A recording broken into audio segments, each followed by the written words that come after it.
Baik, bismillahirrahmanirrahim.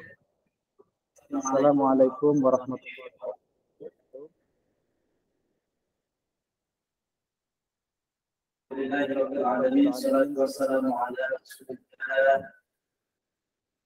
Wa ala alihi wa sahbihi wa man tabi'a millatahu ila yaumil qiyamah. Faqad qala Allah Ta'ala fil Qur'anil Azim, a'udzu billahi minasy syaithanir rajim. Bismillahirrahmanirrahim. Wal takum minkum ummatun yad'una ilal khair wa ya'muruna bil ma'ruf wa yanhauna 'anil munkar wa ulaika humul muflihun. Amma ba'du, alhamdulillah, binikmatillah sobat Pusmasifah dan sobat PPPM STIT Sirajul Falah yang dirahmati Allah Subhanahu wa taala. Ya, apa kabar semuanya? Bergabung di Google Meet dan juga menyaksikan dari kanal YouTube, insyaallah ya. Semoga dalam keadaan sehat walafiat. Pada judul podcast talkshow kita ya di kesempatan hari ini, temanya luar biasa mengenai guru ya, karena memang guru ini luar biasa ketika diangkat ke permukaan ya, tanpa seorang guru, hadirnya seorang guru tentunya siapapun tidak menjadi apa-apa gitu ya. Masyaallah ya. Alhamdulillah binikmatillah kita berada di forum yang berkah Allah Subhanahu wa taala ini, banyak sekali landasan-landasan motivasi bagaimana kita menjadi seorang guru, sosok guru yang kemudian mengabdikan waktunya, mengabdikan perjuangannya itu ya untuk mengubah tingkah laku dari manusia yang sebelum dididik menjadi insan yang terdidik ya, menjadi insan yang mulia sedikit-sedikit hingga menjadi hadit tamam ya, menjadi sesuatu yang meningkat ya, meningkat apa yang tadinya tidak diketahui menjadi berpengetahuan. Luar biasa jasanya seorang guru ini ya. Bahkan dalam keseharian guru ini juga disebut sebagai pahlawan tanpa tanda jasa. Kenapa disebut demikian? Ya karena guru ini kadang tidak terlihat ya. Jadi ketika seorang anak itu terlihat prestasinya, terlihat kecemerlangannya, maka yang disebut itu bukan gurunya, tetapi siapa bapaknya, gitu kan? Ini luar biasa ya. Ini tapi sebaliknya, apabila anak tersebut mempunyai perangai, mempunyai tingkah laku yang buruk, nah akan ditanya apa gurunya, gitu kan? Nah, itulah kenapa disebut pahlawan tanpa tanda jasa, ya, karena memang sosok ini tidak terlihat, ya kan? Tidak terlihat sudah mendidik seseorang di kemudian hari nanti, gitu ya. Sebutlah sekarang para pemimpin kita ya, yang ada sekarang, maka guru-guru itu akan tersembunyi dari figur tersebut. Nah, padahal peran dari guru itu sangatlah penting ya, maka inspirasi yang kita munculkan di dalam podcast kali ini tentunya ya kan akan sangat luar biasa ya, ketika guru yang ada di lingkungan kependidikan itu akan memunculkan suara-suaranya, menginspirasi bagi para insan pendidikan ya, pada peserta didiknya.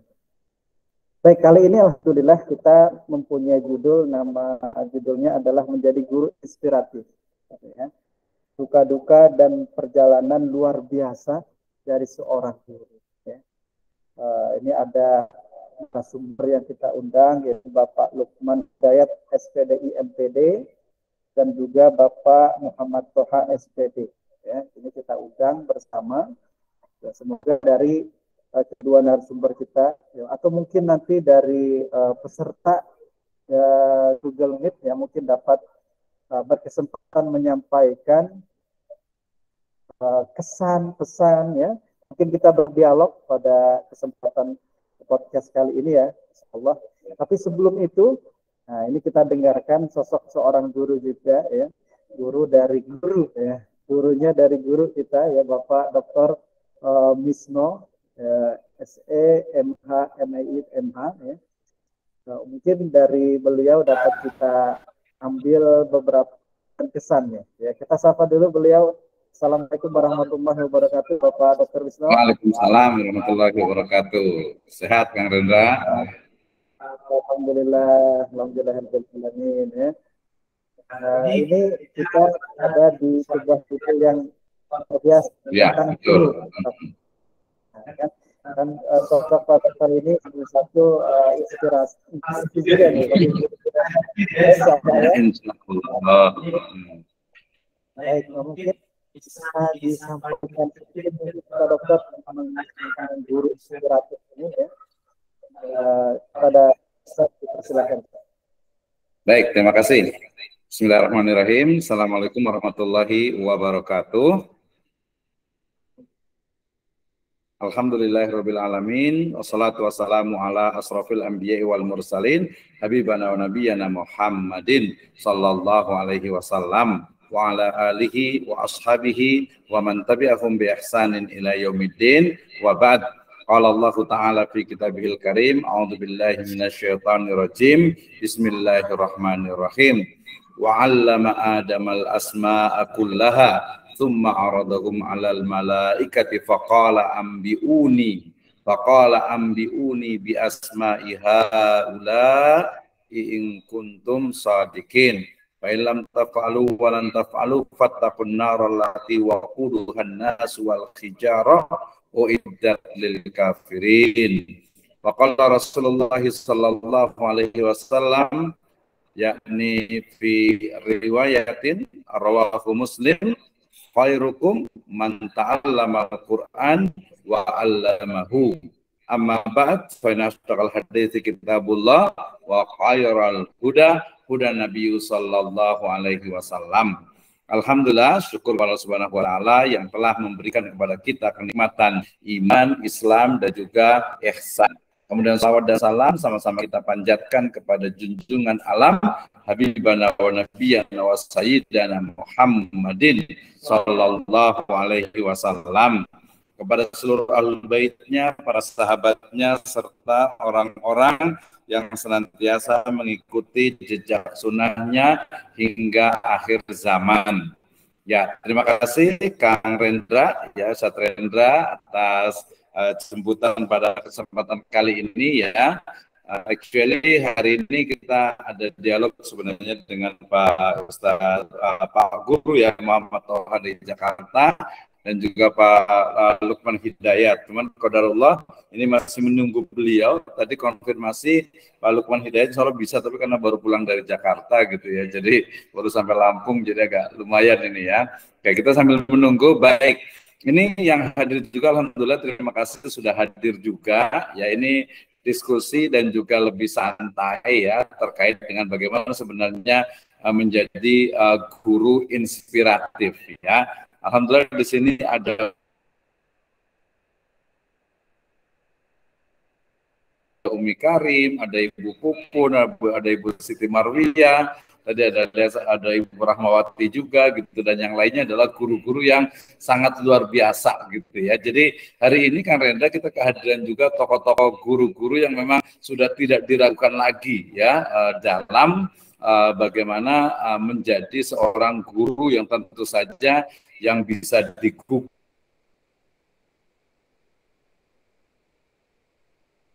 dan ditiru, dan juga yang inspiratif gitu ya.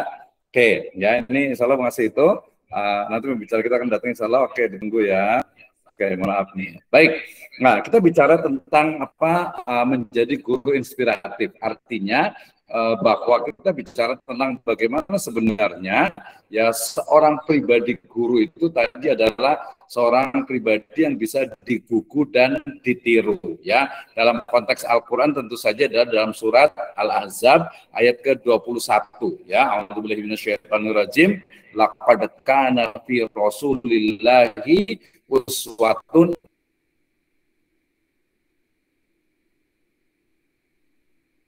hasanah. Sungguh telah ada pada diri Rasul Sallallahu Alaihi Wasallam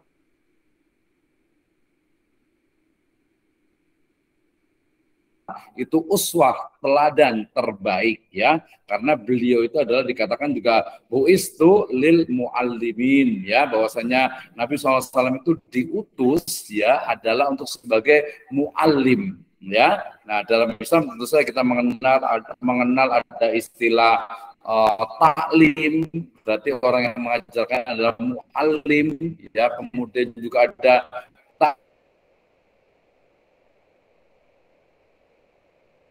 takdib ya, kemudian juga mungkin kalau di pesantren ada mudorib gitu ya, kemudian tentu saja ada mudaris ya, atau bahkan ada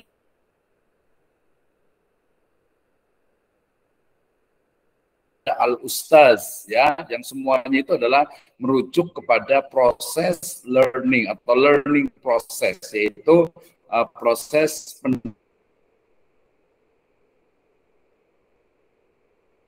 pendidikan dan juga pembelajaran. Nah, yang menarik sebenarnya Kang Rendra terkait dengan menjadi guru inspiratif ini memang biasanya itu apa ya? Pertama mulai dari banyak hal ya, banyak hal mulai dari sesuatu yang memang profesi. Kalau menurut saya pribadi nih ya, yang namanya menjadi guru ataupun dosen gitu ya, itu memang semacam apa ya, panggilan jiwa gitu ya. Jadi kalau kita ingin menjadi seorang guru dan juga dosen itu memang betul-betul kita itu menjiwai ya, menjiwai dalam artian apa? Oke, saya adalah seorang guru, saya adalah seorang dosen, maka bagaimana sebenarnya saya itu bisa menjadi guru yang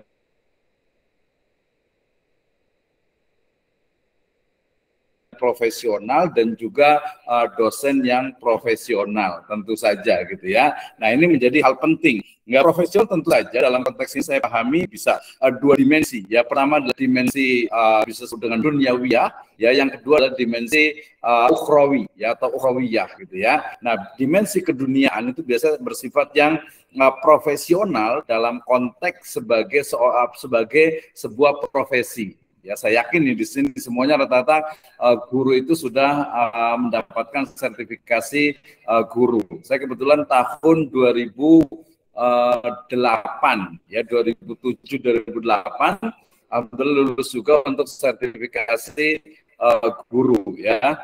Kemudian di tahun 2010-2011 saya juga lulus untuk sertifikasi dosen ya, sehingga kemudian akhirnya karena suruh memilih, akhirnya saya memilih untuk sertifikasi dosen sampai sekarang ini. Ya, artinya kalau kita bicara tentang guru inspiratif, berarti pertama sekali adalah didasarkan kepada apa? Profesionalisme dan juga skill yang ada pada diri kita. Ya, nah ini menjadi hal penting nih Kang Rendra ketika bicara tentang skill ataupun kemampuan gitu ya yang harus dimiliki oleh seorang guru ya ataupun dosen. Ini kita bisa breakdown, kita bisa detailkan banyak sekali ya. Tapi kalau di perguruan tinggi biasanya dua. Yang pertama adalah speaking ya, yang kedua adalah writing. Ya, speaking berarti bicara tentang bagaimana seorang guru itu wajib untuk menguasai teori-teori tentang komunikasi. Ya, tentu saja adalah komunikasi. Sekarang sudah ada komunikasi pembelajaran. Ya, jadi bagaimana seorang guru itu dia memiliki kemampuan, dia memiliki skill untuk bisa berkomunikasi secara baik dengan anak, ya, dengan peserta didik. Atau kalau seorang dosen ya berarti dengan apa? Mahasiswa. Ya, jangan sampai terjadi miskomunikasi ya, salah dalam hal komunikasi karena apa? Salah satu mungkin salah dalam misinterpretasi gitu ya. Jadi ketika terjadi proses pembelajaran ya, learning proses itu kemudian apa? Kemudian ternyata istilahnya itu guru ya mengungkapkan kata-kata A misalnya, ternyata murid itu dianggap sebagai B. Ya, jadi pemahamannya ini kan jadi hal yang penting. Jadi skill, kemampuan dari seorang ya.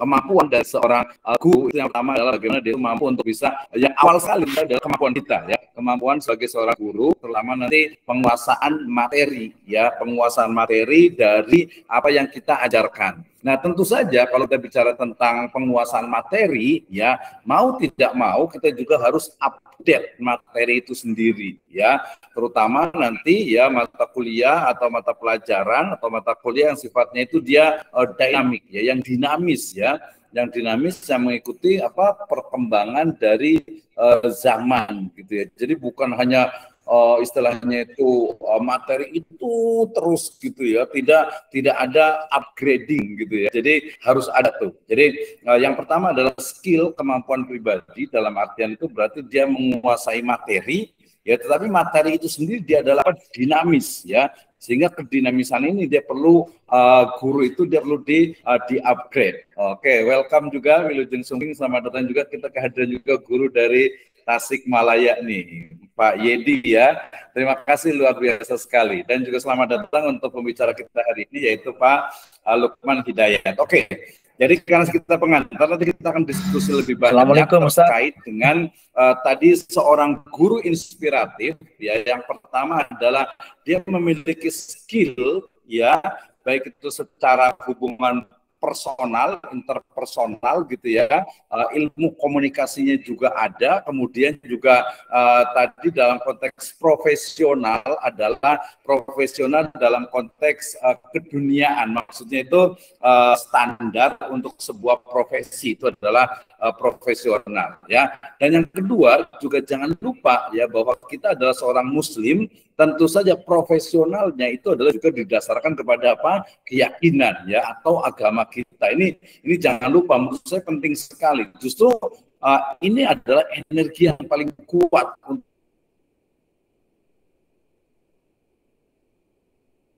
untuk bagaimana kita itu ya mampu untuk menjadi apa, seorang pribadi, seorang guru ataupun dosen yang menginspirasi ya. Ini penting nih Kang Rendra nih ya. Jadi bagaimana seorang guru ataupun dosen ya, dia pertama memiliki kemampuan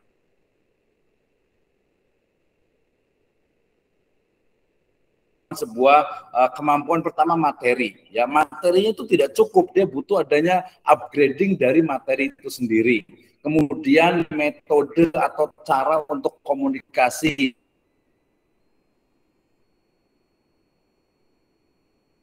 menyampaikan gitu ya. Nah setelah itu ya baru kita kembangkan lagi ke dalam konteks profesionalisme yang lainnya sebagai seorang guru. Nah dari sini kemudian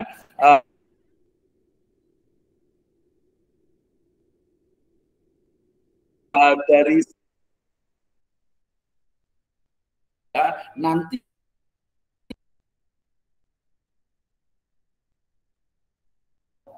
Baik, Masya Allah. Terima kasih banyak. Ini Bapak Dr. Misno.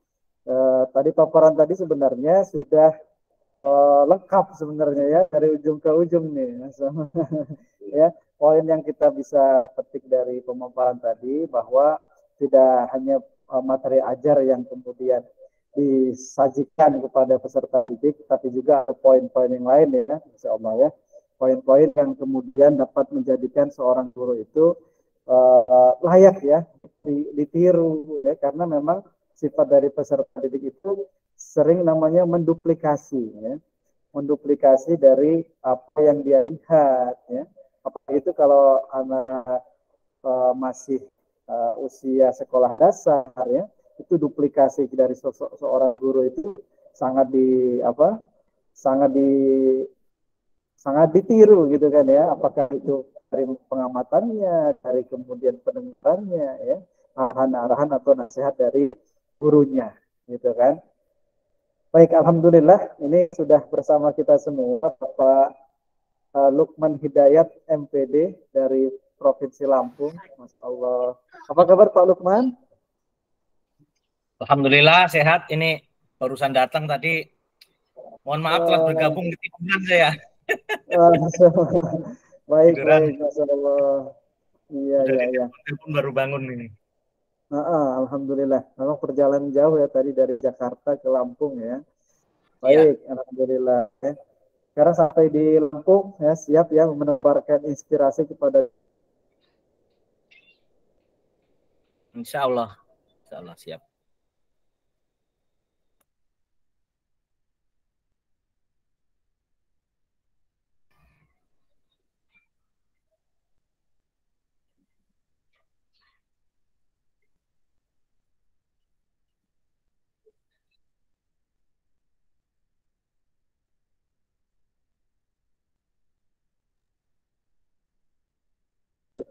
Oke, Ustaz Lukman sehat ya?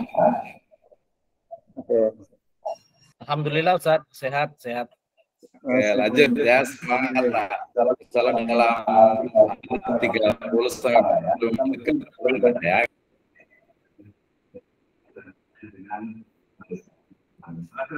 Kita mungkin lebih banyak ngobrol sih ya dengan Kang Rendra juga, dengan saya, dengan Ustaz Lukman. Silakan ke Ustaz Rendra. Silakan memperkenalkan diri kali ya. Memperkenalkan diri dari Bapak Lukman Hidayat. Dan kegiatan-kegiatannya selama ini yang sudah silakan saya lebih memperkenalkan diri. Menit aja. Saya lebih dekat nih dengan pemirsa Pusmesifa. Silakan.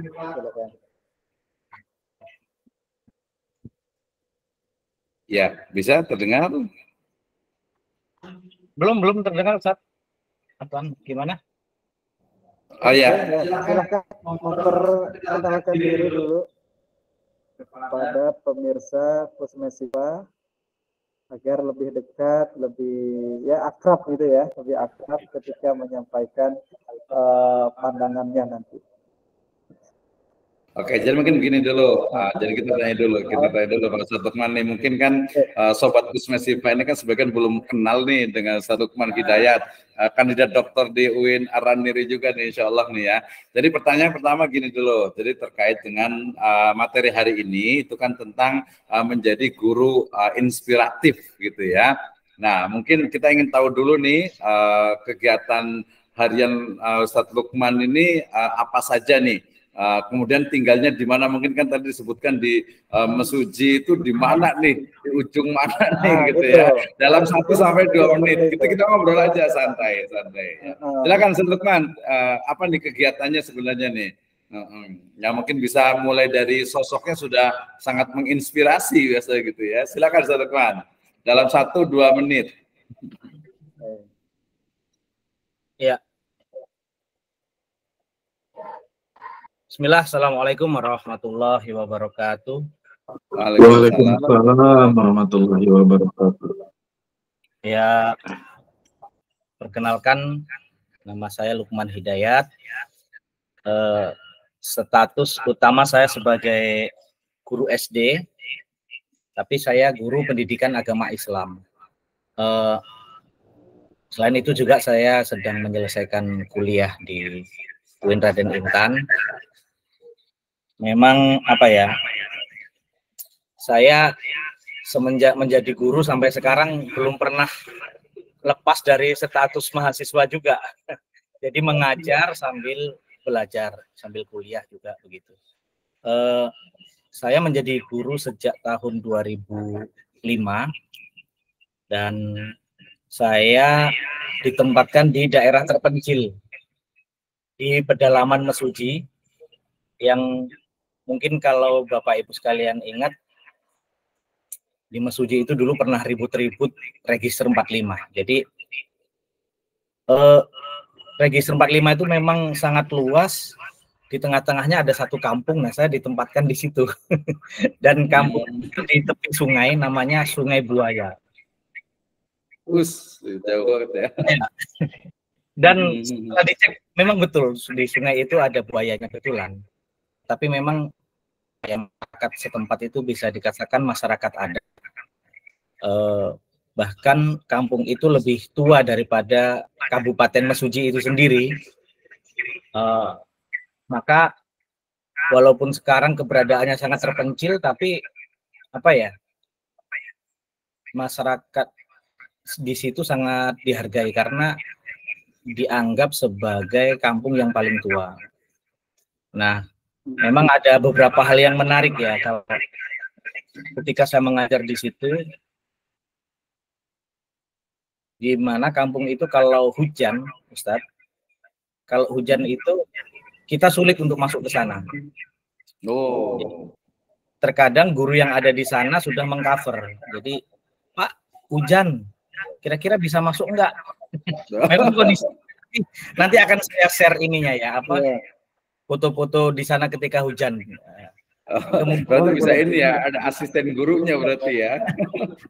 Kemudian ini yang saya sangat kaget waktu itu dulu kan ada ujian nasional.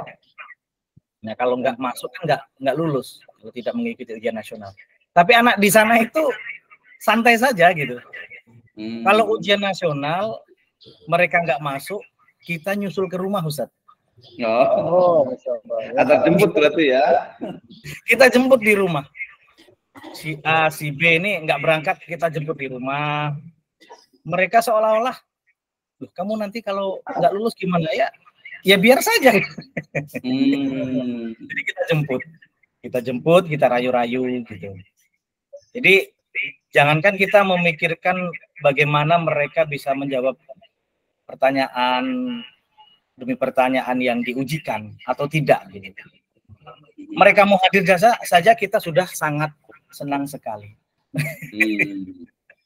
Ya.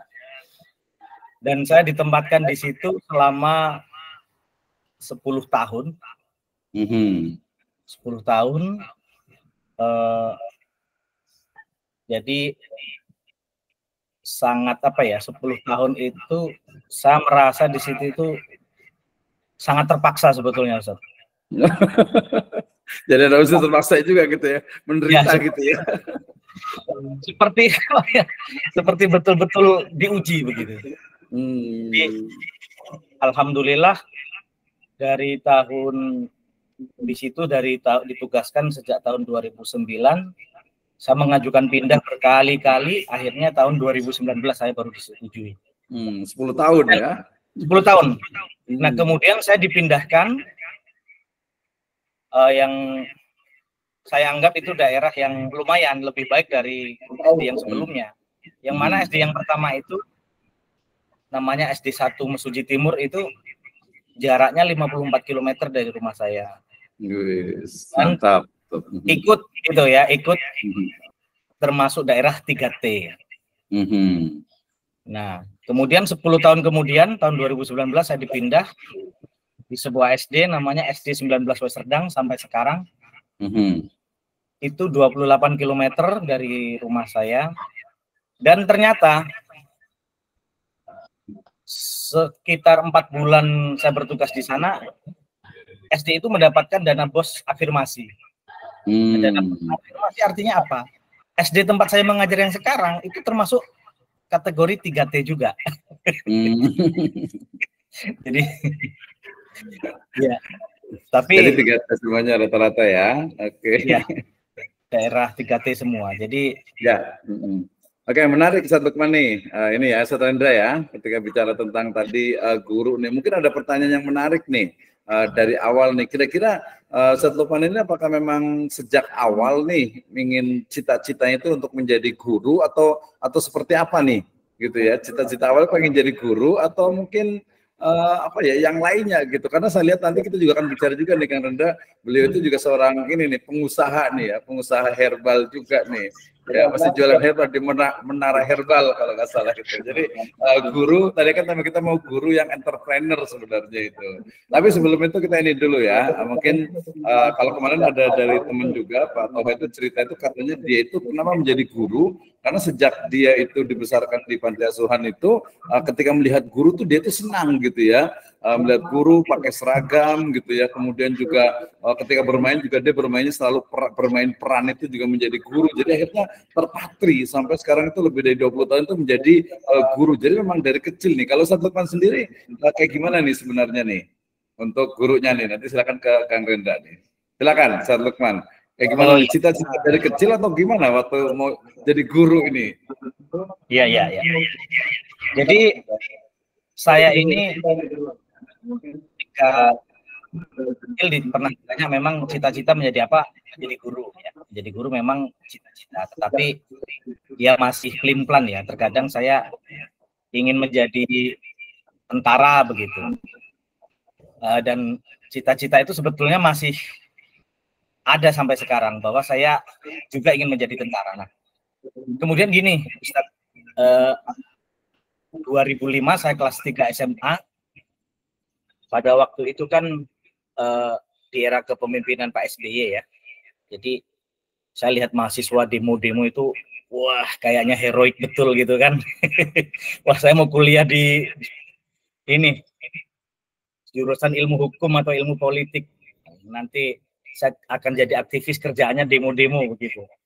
Nah, kemudian ketika lulus, ternyata saya tidak punya pilihan lain. Saya tidak punya pilihan lain karena keterbatasan biaya dari orang tua. Itulah yang menggiring saya tersesat ke jalan yang benar. Jadi artinya saya diajak teman. Iya, betul. Saya diajak teman untuk kuliah. Di situ tidak ada pilihan lain, hanya D2 PAI.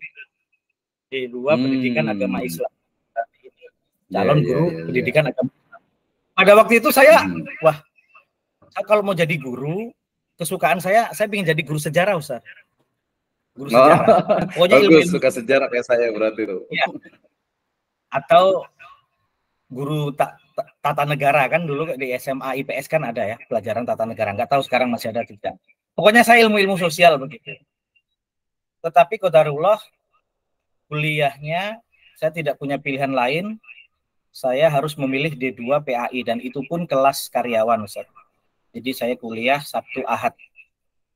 Nah, itulah yang akhirnya membuat saya ketika lulus dari D2 PAI ada tes CPNSD, dan qadarullah saya diterima, Ustaz. Ya.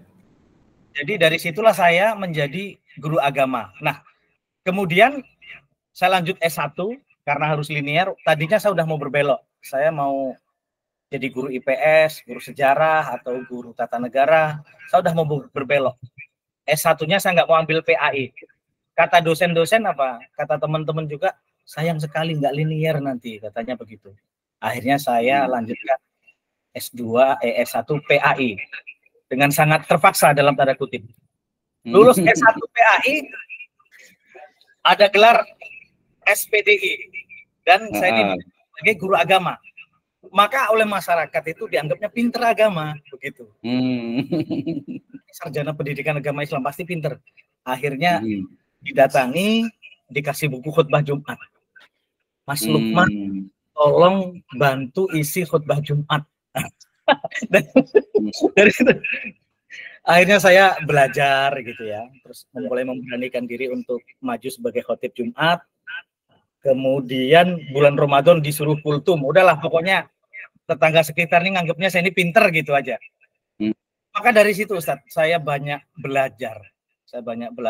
Kita buka internet ya, dulu eranya belum YouTube, belum seperti sekarang ya. Jadi kita cari-cari artikel gitu kan, untuk bahan khutbah, bahan ceramah, bahan kultum. Nah dari situlah akhirnya sekarang saya begitu menjiwai profesi guru pendidikan agama Islam ini. Kalau boleh saya sharing Ustadz, tadi kan mungkin ini ya, ada hal yang menarik di tugas saya ya. Silakan. Saya coba share screen ya. Share screen.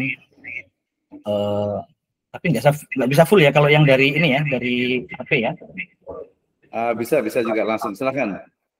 Sudah kelihatan juga. Kita kelihatan. Ini aja, unpin aja ya. Iya, Ustaz. Tempat. Nah ini jadi kalau pas rusak bengkelnya cuma ada itu satu-satunya. Oh, ini ya. Ini kayak apa ya? Kayak belalang tempur itu ya kayaknya ya. Nah, ini anak sekolah di SD TT Silva. Jadi mereka itu diangkut pakai truk. Dan sampai sekarang masih seperti itu. Tapi ini bukan tempat saya mengajar. Saya hanya lewat saja di sini. Ini anaknya karyawan-karyawan PT Silva. Ini dulu ketika saya pakai motor metik, ini tidak hujan.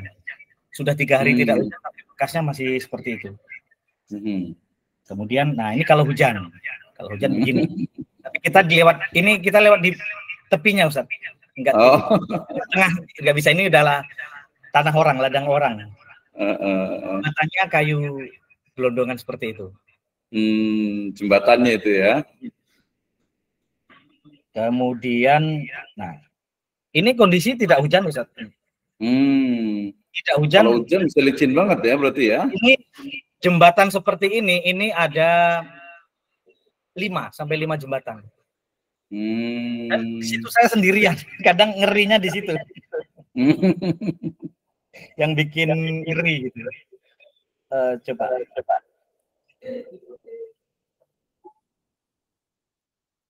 Bentar, ada lagi.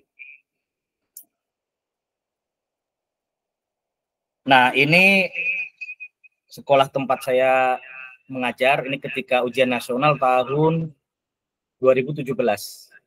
Nah, ini hasil dari kami jemput mereka. Oh iya. Murid kami ada 15, yang datang cuma 3. 12 orang kita jemput ke rumah. Apa ada cerita seperti itu kalau nggak di SD saya? Ada berarti dari Mesuji sana berarti. Harus diabadikan itu sejarah pendidikan Indonesia. Iya. Nah, ini perjalanan pulang. Dan jalan di situ sepertinya tidak terbuka untuk umum. Di sini ada apa ya? Ini kelihatan ya. Nah, ini. Tidak semua orang bisa masuk ke sini, Ustaz. Ini kawasan, itu ada ini ya, portal ya? Iya, portal. Kawasan register 45. Oke. Nah, ini. Wih, ini dia ya. Ya, jadi ini hutan karet, Ustaz. Hutan karet PT Silva, tapi milik negara statusnya. Tapi dikelola oleh ini. Nah, Oke, ini kayaknya perjuangannya harus jadi buku nih, Ustaz Lukman nih. Jadi perjalanan guru dari ini ya. Ya. Ini kawasan apa ya? Kawasan yang dia tidak boleh ditanami karet. Kawasan apa namanya ya? Lupa saya. Jadi itu hutannya tetap dijaga di situ.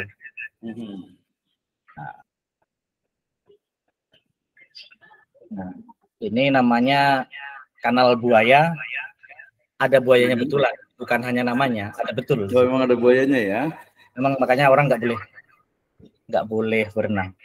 Ini sendiri, Ustaz, ini 54 km. Saya itu yang bikin ngeri itu di situ tidak ada rumah, tidak ada apa. Ini memang kawasan hutan, ini kawasan konservasi. Ini jalur lintas satwa dan memang betul ada. Oh, ada nyebrang gitu satwanya ya. Kadang ayam hutan nyebrang rombongan gitu ya. Kemudian monyet. Nah, monyet ini kita bawa apa di bintang. Saya bawa di bintang. Nggak tahu kalau monyet itu pinter mereka. Jadi cocok ini jadi fotografer sekalian ini makanya ini. Bentar, nah ini kadang kalau pengen foto-foto sendiri, aduh ini bukan ya. Oke. Ini luar biasa Lukman nih. Ini Ustaz. Ini jalannya ya. Saya rusak, saya pakai motor Beat. Ini jalan seperti ini tidak hujan, Ustaz. Ini hujannya sudah 2 atau 3 hari yang lalu, tapi jalannya masih ini sampai. Nah, kalau seperti ini kadang kita mau lewat mana gitu jalannya. Lewat tengah gitu ya, terpaksa ya, jalan tengah ya. Ya, tapi itu bannya nggak bisa maju, nggak bisa mundur. Karena itu bekas motor trail gitu ya. Motor trail, jadi kita kalau pakai motor metik ya gitu, gantung dia. Kalau ini udah Siratal Mustaqim itu ya. Ini bentar Ustaz, ada ini yang tadi ya. Ada satu lagi Ustaz, bentar, yang sangat menarik. Lihat Ustaz, ini tidak hujan. Kalau musim hujan itu kayu-kayu itu tidak kelihatan kalau musim hujan. Iya betul. Bentar Ustaz ya, ada yang masih ingin saya tunjukkan berkaitan dengan ini ya. Tugas di situ, bentar Ustaz ya, saya minta waktu bentar nih. Oke, jadi banyak sekali ya pengalamannya ininya ya. Tapi saya nanti kita kurang ini juga nih. abadikan Ustaz. Nah, ini gambarannya ya. Kalau posisi tidak hujan seperti ini Ustaz, itu karet kanan kiri karet. Kita yang bikin saya ngeri itu sendiri di situ. Sendiri ya kan, takut ada orang jahat atau apa gitu. Iya, betul. Ini namanya Alaska. Alas karet. Alas karet ya. Nah, ini itu kan masih ada tanggalnya 18 April 2018. Ya. 5 tahun yang lalu ya berarti ya. Ya, itu 1 tahun sebelum saya pindah Ustaz. Bentar. Ada mana ya Ustaz ya yang sering saya pakai di. Nah, ini musim kemarau. Pas ada yang motoin ya, saya pas nggak sendiri, ada yang motoin. Bisa ke selfie ya motoin ya. Karena ini jejernya situ itu ada pabrik yang masih satu grup, PT yang masih satu grup. Ini yang karet tadi PT Silva, ini PT Benil. Itu tebu itu ya? Nusa.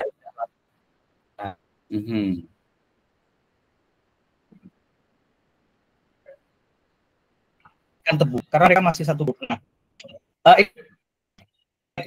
Ini oke. Ya.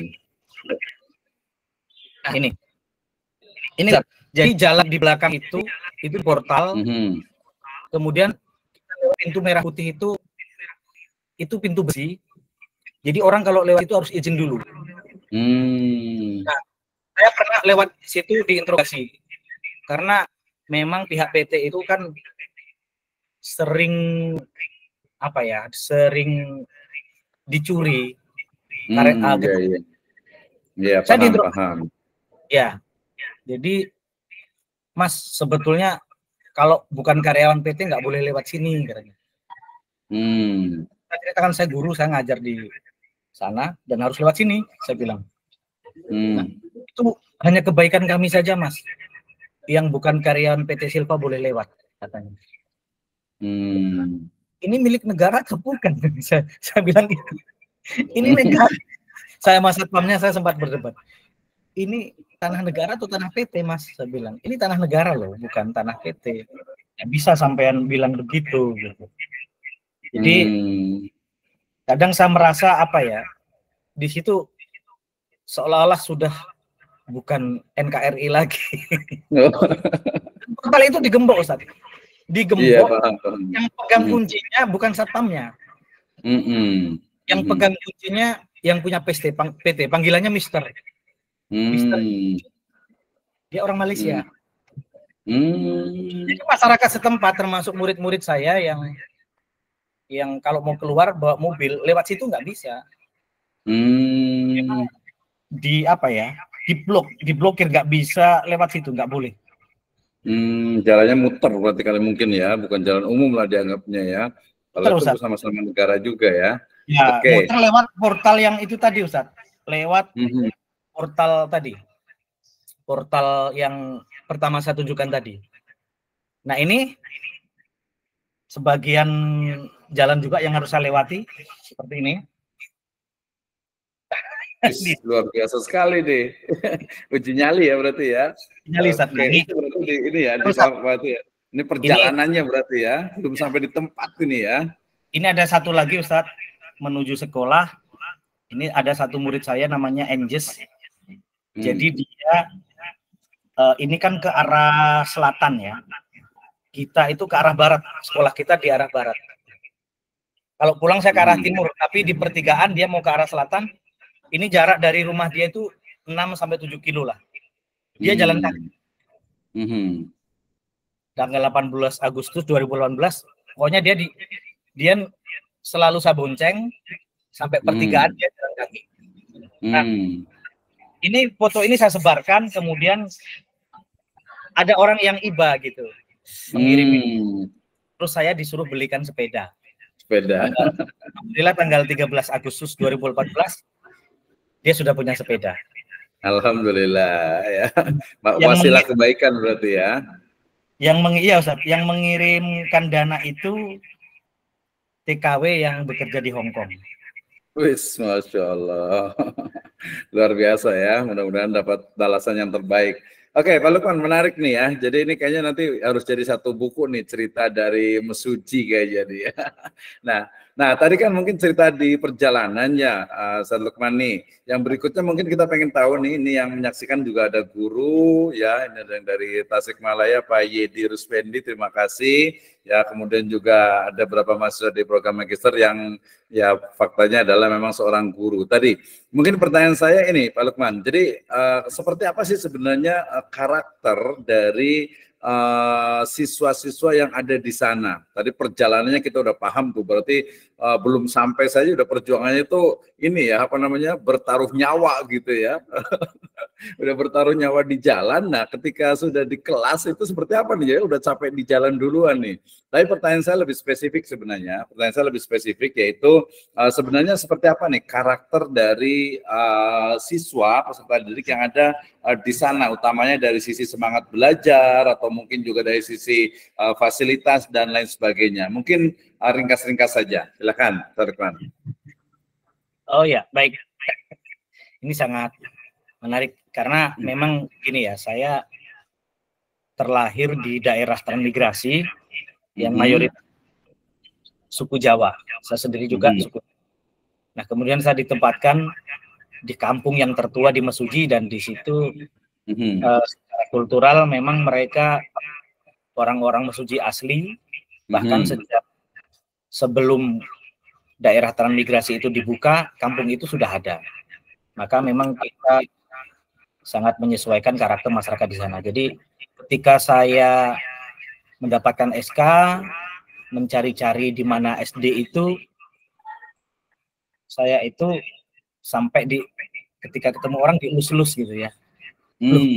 Kenapa nyari kampung itu? Nama kampungnya kan Talang Gunung. Kenapa Talang Gunung ya? Kenapa kok mau ke sana, Dek? Katanya. Saya mau ngajar di sana. Kok kamu mau? Nah, gimana SK-nya begini? Waduh, di sana itu kampung koboi, orang mengistilahkannya begitu. Kultur mereka memang sangat jauh berbeda dengan kita. Gitu. Apa ya? Sisi hitamnya banyak. Di antaranya ibu-ibu di sana itu kalau pagi main kartu ketika jam sekolah. Duitnya banyak, akhirnya begitu saja. Oke, dari sisi ini ya mungkin dari sisi siswanya, mereka semangat belajarnya, kemudian juga mungkin daya serap ini ya seperti apa sebenarnya di sana itu? Iya, jadi minat belajar anak-anak di sana itu sangat rendah sekali, Ustaz. Iya. Apa sekolah itu begitu kan? Boleh nanya nggak Pak Dokter? Ya. Sabar. Jadi udah mau nanya aja deh. Tapi boleh juga sih. Tapi satu pertanyaan dulu. Nah, ini justru saya yang sekolahnya ini justru apalagi sekolah ya, belajar. Ujian nasional aja mereka nggak hadir, kita harus paksa. Iya tadi betul. Nah justru ini pertanyaan utamanya nih. Nanti setelah ini satu pertanyaan nanti baru Pak Ahmad boleh nanya. Jadi pertanyaan ini justru satu teman. Nah menghadapi tadi peserta didik yang mungkin minat belajarnya itu masih rendah. Nah mungkin ada inovasi, ada semacam model seperti apa, atau mungkin ya pembelajaran seperti apa nih yang bikin siswa itu agar mereka tuh punya minat itu tinggi gitu ya. Jadi strategi seperti apa yang dilakukan oleh guru, yang mungkin termasuk Ustadz Lukman juga dalam dalam menghadapi siswa atau peserta didik yang mungkin memang sangat rendah minat belajarnya, ya. Nah, sebelum dijawab, kayaknya kita kasih kesempatan untuk Pak Ahmad dulu deh. Tadi biar nggak ini. Silakan Pak Ahmad. Dibuka ini ya kameranya nih. Silakan. Mohon maaf kalau kameranya memang kurang bagus karena masalahnya di sini jaringan kurang bagus. Ya udah lanjut, suaranya aja nggak apa-apa. Mohon maaf Pak Lukman ya.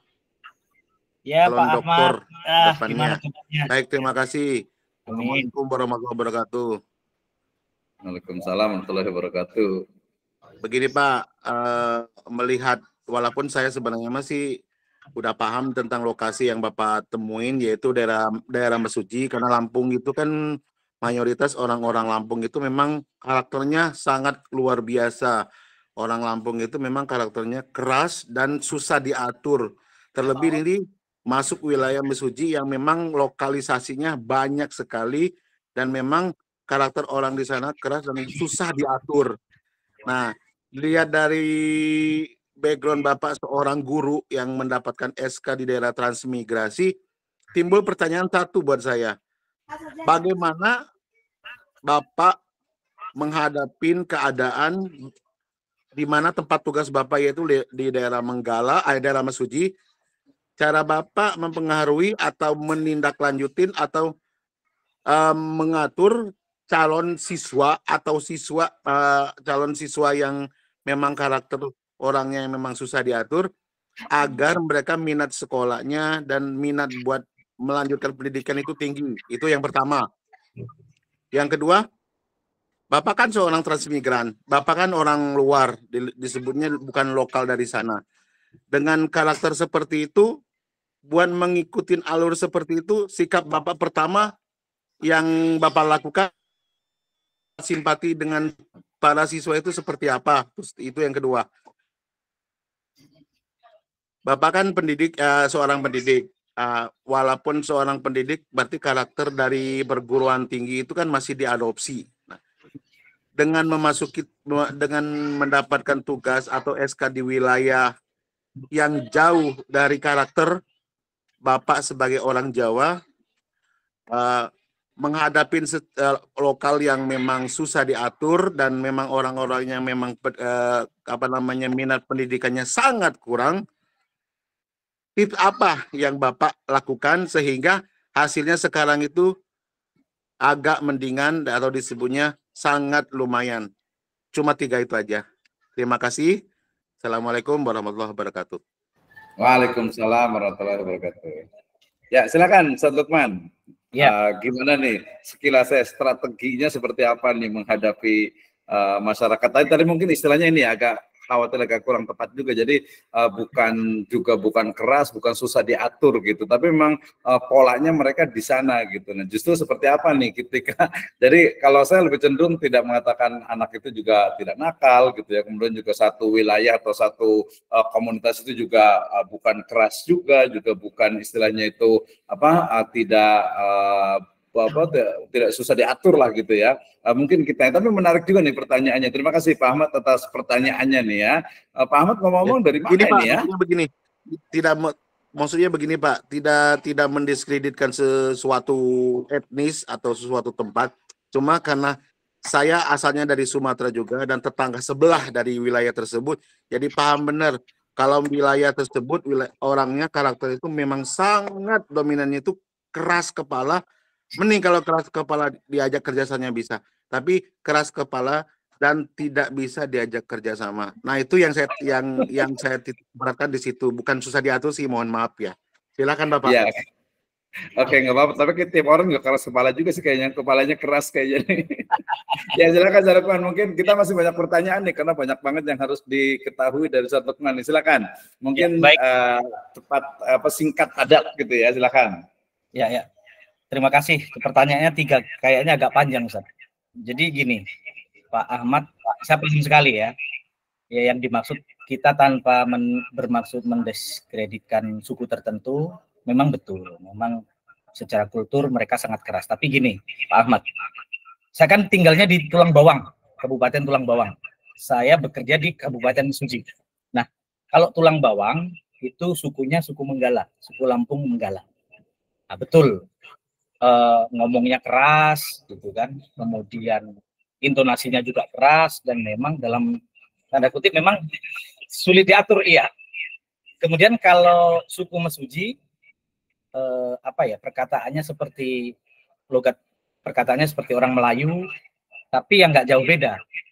Secara kultur mereka memang keras gitu. Ini tanpa bermaksud mendiskreditkan suku tertentu ya, hanya kita membahas karakteristik. Tapi begini, kalau di suku Mesuji itu saya mempelajari begini, yang penting kita itu ketika ketemu orang kita menyapa, kita senyum.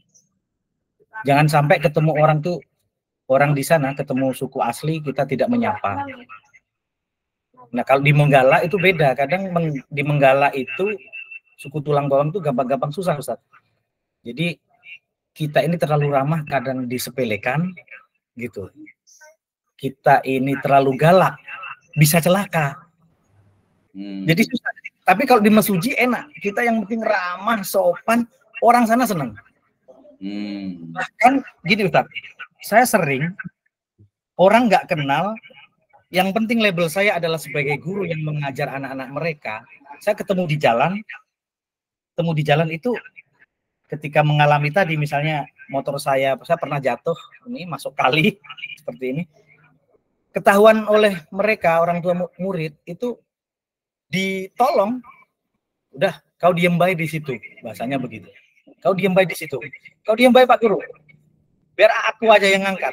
Nah, ini saya lama-lama itu yang tadinya memang orang-orang luar menganggap kamu hati-hati dengan keselamatan kamu Mas, Dek, kamu ngajar di sana orangnya keras-keras.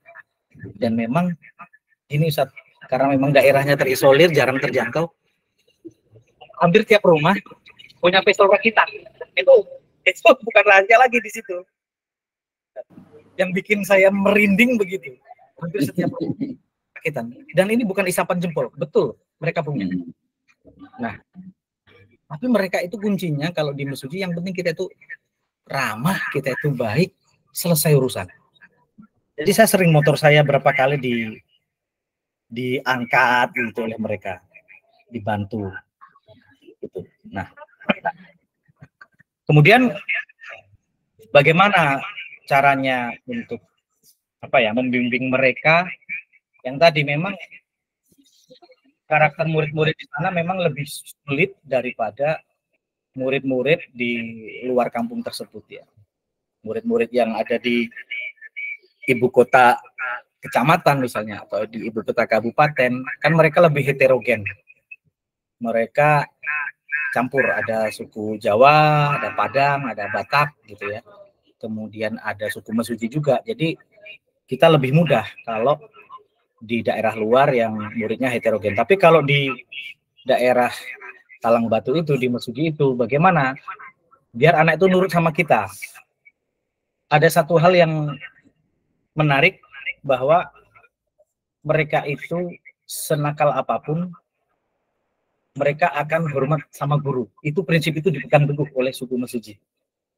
Jadi mereka itu sangat hormat kepada guru. Tapi yang penting gurunya itu yang penting gurunya juga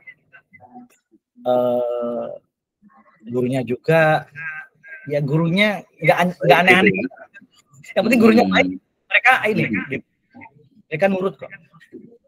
Tetapi memang saya tidak berani galak sama sekali di sana.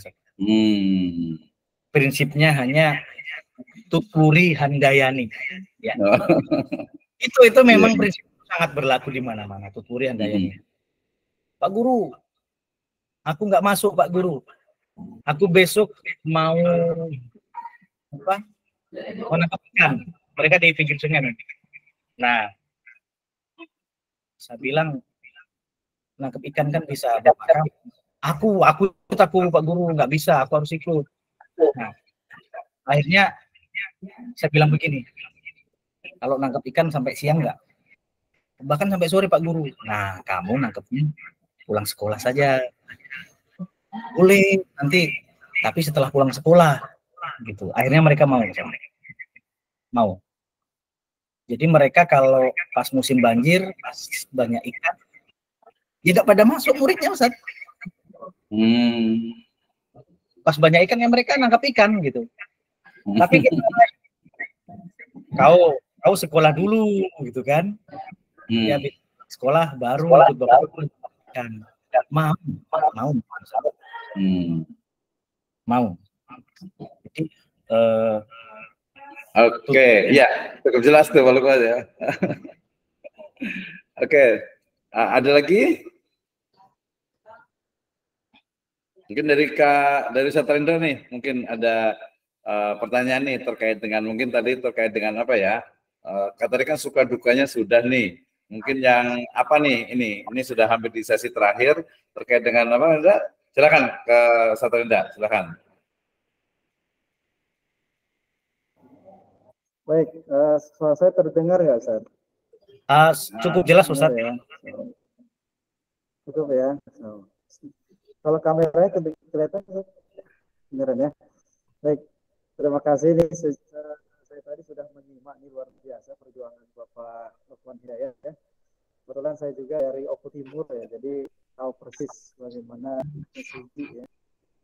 Baik, inspirasi apa nih Pak yang bisa diberikan untuk guru atau calon guru mungkin ya? Inspirasi apa, pesannya apa gitu ya? Kan tadi kan Tuturi Handayani kan, kalau di tengah itu memberikan semangat, gitu, ya kan? Mungkin untuk itu ya, untuk calon guru atau guru yang ada di Jawa, mungkin Sumatera atau seluruh Indonesia gitu ya, calon guru pula, ya, pesan dan inspirasi apa yang dapat diberikan? Silakan. Ya. Jadi memang kita sebagai seorang guru jangan hanya mencari zona nyaman, tetapi ketika kita mendapatkan tantangan baru, misalnya kita harus mengajar di tempat yang jauh dari tempat tinggal kita, kemudian juga jauh dari kata-kata nyaman begitu. Ya, kita harus jalani saja, kita harus jalani, maka insya Allah akan ada pelajaran-pelajaran baru dari apa yang kita jalani tersebut. Setiap pengalaman itu pasti akan memberikan pelajaran yang baik, yang akan menempa kita menjadi pribadi yang sabar, menjadi pribadi yang lebih pandai, lebih piawai mencari solusi dari sebuah permasalahan yang kita hadapi. Itu saja, Ustaz. Terima kasih.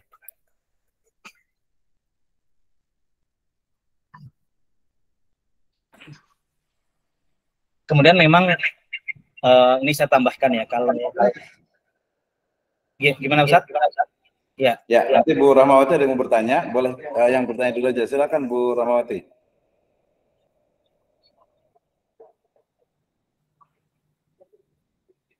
Ya, silakan Ibu Rahmawati ingin bertanya. Oh, salah ini kali, salah mencet tadi kayaknya itu. Kadang kalau belum begitu familiar dengan Google Meet itu suka kepencet kalau pakai HP itu. Ya. Ini Ustaz. Oke, kita lanjut dulu ke Pak Ustaz Lukman nih. Jadi tadi tambahannya mungkin mohon maaf kepotong. Oh iya. Ya, jadi kita itu kalau ambil nyamannya aja kan ya udahlah, ngapain lah. Saya sempat mau resign Ustaz jadi guru. No, sempat juga ya, wajar manusiawi sih. Kadang di tengah hutan karet itu saya nangis gitu. Nggak bisa saya pungkiri, saya nangis. Nah ini di tengah hutan karet, ini namanya aja jembatan buaya. Ini ada dua jembatan, namanya jembatan buaya semua. Ini jembatan buaya 2, di sebelah sananya lagi ada jembatan buaya 3. Saya foto seperti ini, saya abadikan momennya, saya abadikan di sosial media. Komentar teman saya apa? Nah, itu buayanya lagi lewat katanya. Buaya darat kali gitu ya. Katanya malah digituin. Ya tapi nggak saya pungkiri Ustaz ya, kembali ke ini ya. Jadi ya betul sih, manusiawi justru. Bukannya saya tuh di situ tuh kuat, sabar gitu, enggak saya. Saya sempat nangis, Terus saya bilang sama orang tua saya, Pak, saya kerja lain aja lah, Pak. Saya kerja lain aja, Pak. Ini betul-betul nggak sanggup saya, Pak. Betul-betul nggak sanggup. Nah, kenapa? Ditawarkanlah sama pengawas. Masalahnya apa? Jarak yang jauh. Yang kedua, keamanan di jalan. Saya pernah bilang begitu. Pengawasnya malah memberikan arahan, ya udah, Mas, sampean tinggal di sana aja. Tinggal di sana. Nah, tinggal di sana nggak mungkin betah, Ustaz. Saya nggak ngasih foto ini ya, foto bagaimana rumahnya orang di sana gitu. Orang di sana walaupun duitnya banyak, walaupun duitnya banyak, mereka rumahnya itu atapnya terbuat dari daun nipah. Dari dindingnya papan, atapnya daun nipah. Nggak mungkin betah saya di sana, Ustaz. Listrik tidak ada. Sinyal handphone susah. Sinyal mau ngapain di sana?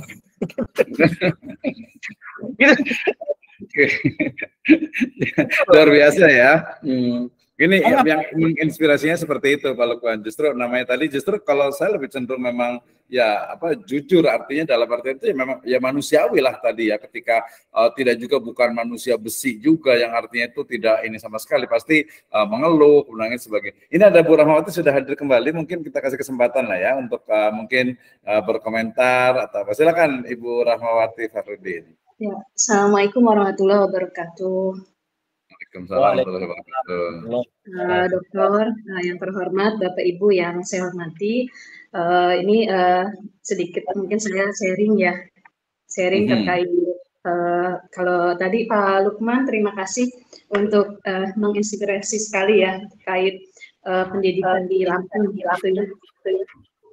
Kemudian kalau saya mohon maaf Bapak Ibu, suara saya jelas?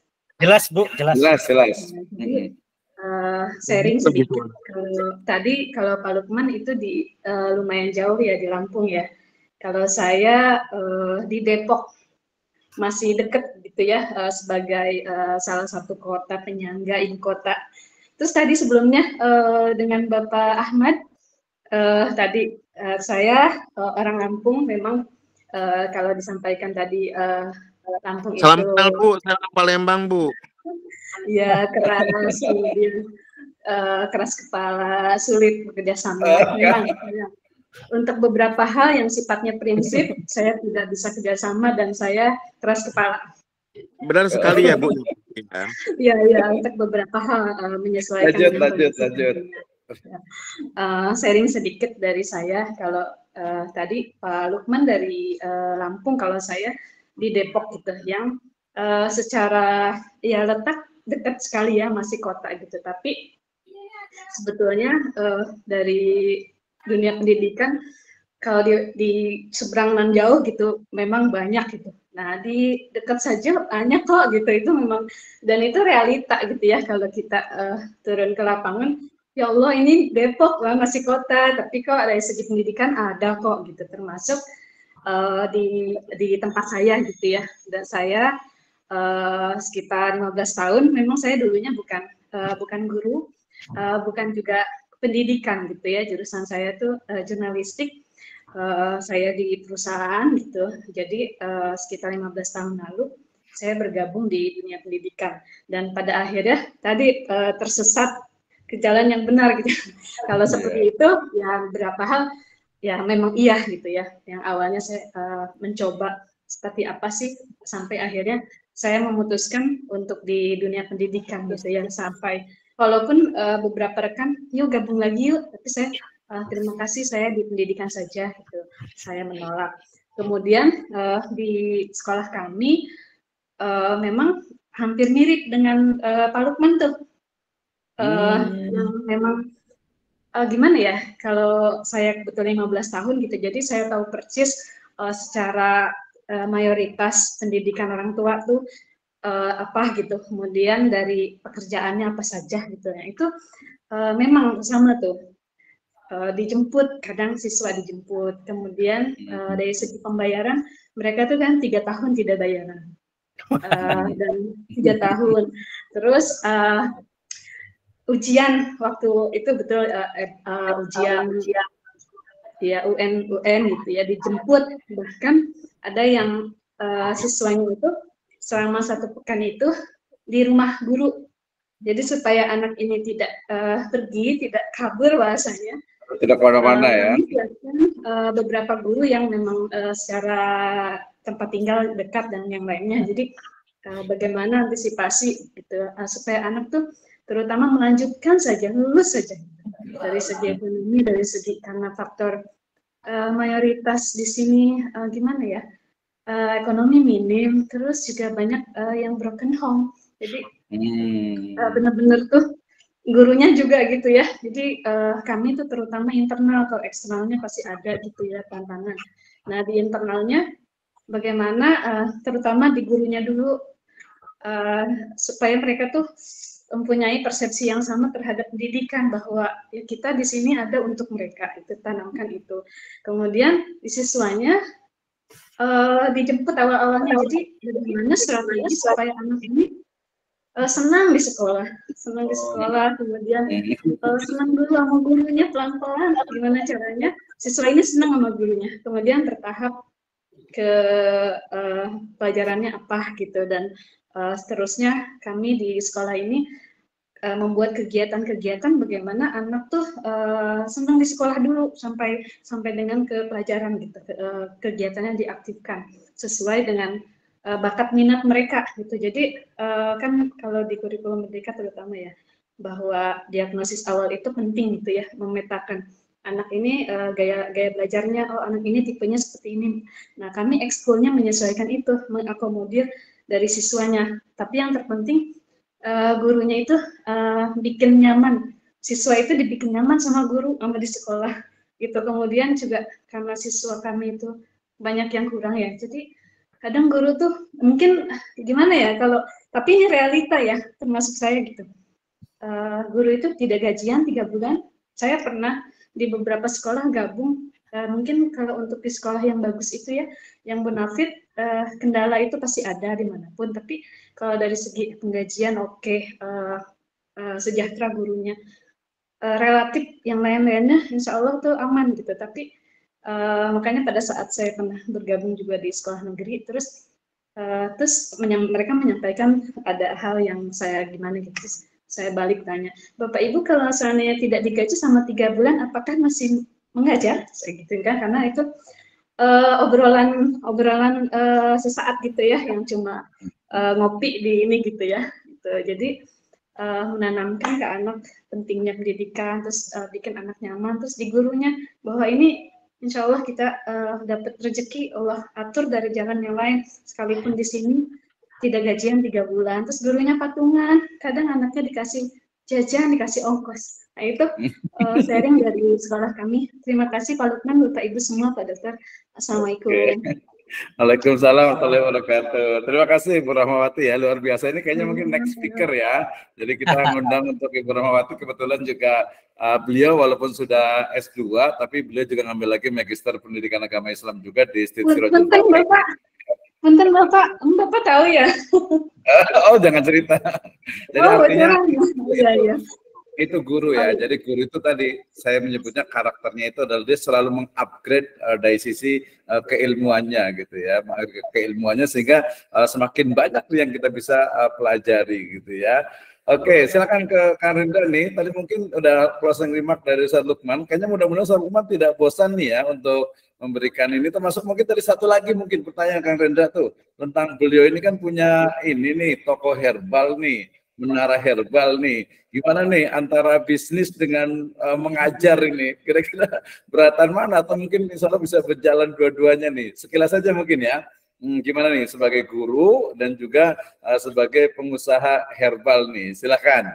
Mungkin nanti next ini untuk next time waktu lain lagi, mungkin hanya dalam 1 menit saat ini tentang guru dan bisnis seperti apa nih korelasinya nih? Silakan.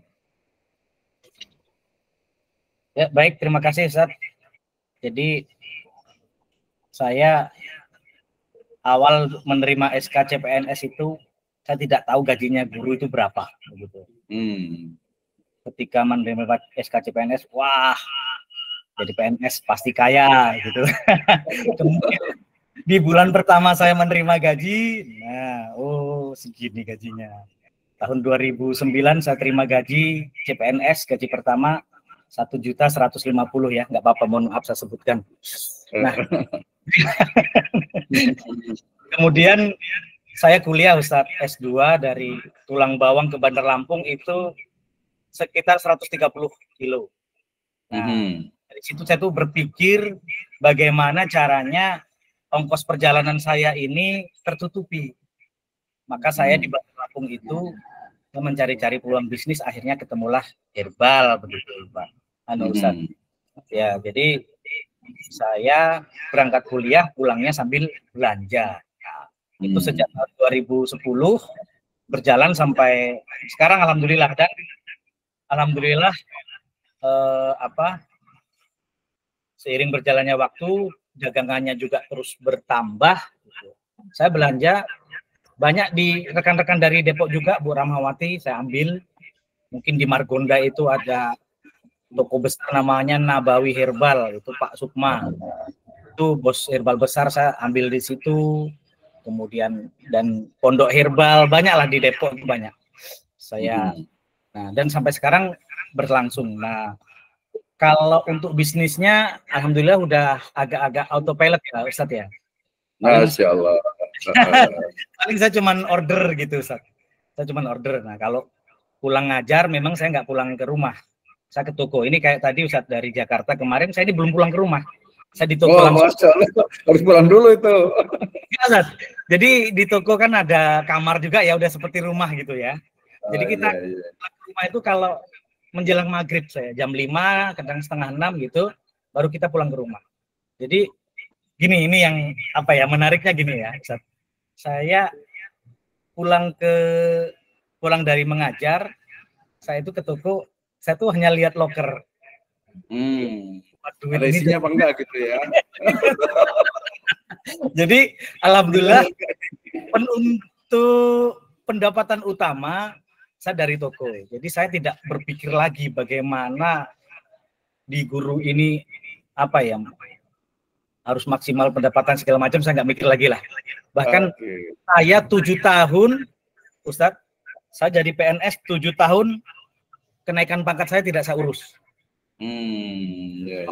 Dari D2 golongan 2B itu baru 7 tahun kemudian saya naik pangkat. Itu pun dipaksa oleh teman-teman, oleh pengawas. Anda gimana kenaikan pangkat ini? Ya biar aja lah kata saya. Dan sekarang tiap tiba periodenya tetap diurus. Jadi saya diomeli sama teman-teman, sama pengawas. Pengawas ya. Terulang lagi lah seperti dulu, masa 7 tahun nggak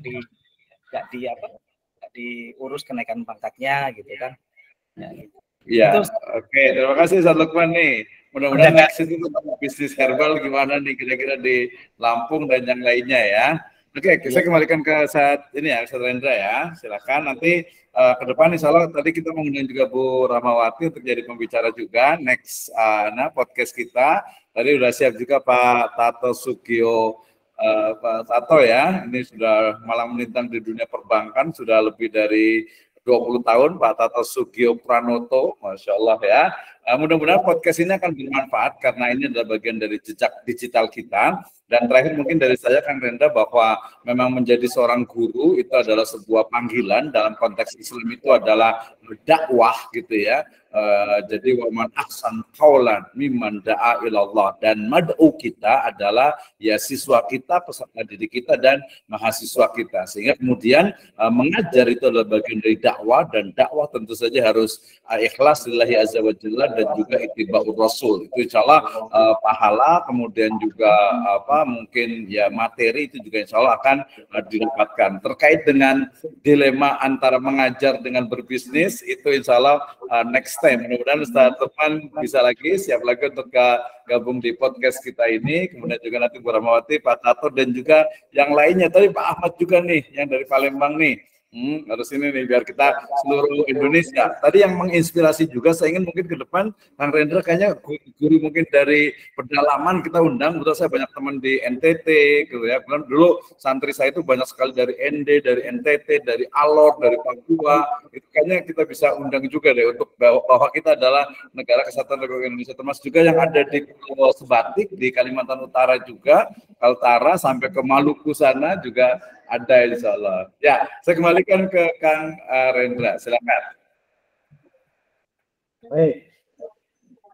Alhamdulillah, ini saya kebagian akhirnya ini. Baik ya, mungkin untuk tadi ide gagasan tentang podcast dengan guru-guru ini menarik nih Prof ya. Bisa membuat pusat studi yang baru ya. Ya, pusat studi yang memang khusus mengenai pendidikan gitu ya. Karena kalau dikaitkan dengan ekonomi syariah kayaknya rada bentrok nih ilmunya gitu ya. Baik, dari saya mungkin karena tadi dari awal dipandu oleh saya, kita bisa akhiri podcast pusat studi ekonomi syariah, muamalah dan ekonomi syariah Sirajul Falah ya. Mudah-mudahan di podcast kali ini dapat memberikan wawasan mengenai guru, menginspirasi semua insan kependidikan, baik itu yang ada di bagian barat Indonesia maupun di bagian timur paling ujung ya di Merauke maupun dimanapun berada. Podcast kita ini bisa menjangkau bersiaran kemana saja insya Allah. Halo Mbak. Seperti itu. Assalamualaikum warahmatullahi wabarakatuh. Waalaikumsalam warahmatullahi wabarakatuh. Ya, Pak, semuanya, Bu Rahmawati, Pak Tato, Pak Ahmad,